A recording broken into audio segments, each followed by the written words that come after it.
Hello guys, আসসালামু আলাইকুম। সবাই কেমন আছেন আপনারা? আপনাদের সবার দোয়াতে আমিও ভালো আছি এবং আমি আশা করি আপনারা সবাই ভালো আছেন। সো গাইস, আজকে যে বিষয় নিয়ে কথা বলতে এসেছি, আসলে সৌদি আরবের গরম নিয়ে, সৌদি আরবের কত ডিগ্রি তাপমাত্রা, এটা নিয়ে বাঙালির মনে, আমাদের কোনো যারা আর কি দেশে থাকে, মানে গবেষণা শেষ নেই।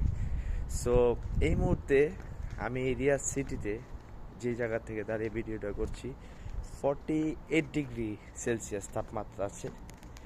48 ডিগ্রি সেলসিয়াস তাপমাত্রার মধ্যে আমি আপনাদের জন্য এই ভিডিওটা করছি। সো এই দেখুন, কোনো মানুষ নেই, কোনো মানুষ নেই, কারণ সৌদিরা এই সময় বাইরে বেরই হয় না। ওরা একমাত্র রাত্রে যা করার করে।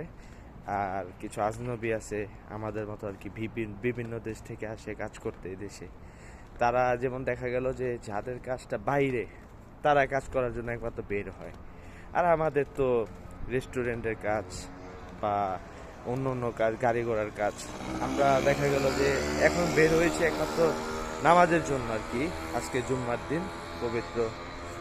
সো এই দেখুন, আসলে বিদেশের শুধু এসিগুলা মানুষ দেখে এবং বিদেশের সুন্দর সুন্দর গাড়ি, সুন্দর সুন্দর আপনার নারী আর কি, সুন্দর একটা উন্নত জীবন ব্যবস্থাটা মানুষ দেখে। কিন্তু আসলে বাংলাদেশের মধ্যে কি যে পরিমাণ একটা শান্তি আছে, মানে ওরা যদি আমাদের থেকে অনেক দামি দামি গাড়ি, ব্র্যান্ডের এবং মানে খুব উন্নত মানে জীবনযাপন যদিও করে থাকে, কিন্তু অরিজিনাল প্রকৃতভাবে আমরা বাঙালিরাই সুখী।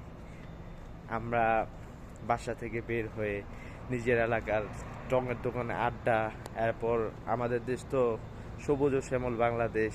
আমাদের দেশে যেমন একটা আবহাওয়া, 6 ঋতুর দেশ, কত একটা সুন্দর ওয়েদার, এটা আসলে পৃথিবীর কোথাও নেই। হয় কোনো দেশে খুব গরম, আর নাহলে কোনো দেশে খুব ঠান্ডা। সৌদি আরবে যখন গরম পড়ে, মানে এত পরিমাণ গরম হয় মানুষ টিকতে পারে না।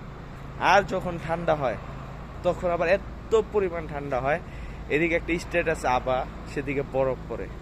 কিন্তু আমাদের বাংলাদেশের মধ্যে এত সুন্দর নাতিশীতোষ্ণ আবহাওয়া না। সো সর্বশেষে বাংলাদেশকে ভালোবাসি, কারণ আমার জন্মভূমি। আর সৌদি আরবকে ভালোবাসি, এটা আমার দিনের নবী মোস্তফা সাল্লাল্লাহু আলাইহি ওয়াসাল্লামের দেশ ওই হিসাবে। সো সবাই ভালো থাকবেন। আজকে এদিকেই শেষ করছি, পরবর্তীতে আবার কথা হবে। সুস্থ থাকবেন। ধন্যবাদ। আসসালামু আলাইকুম।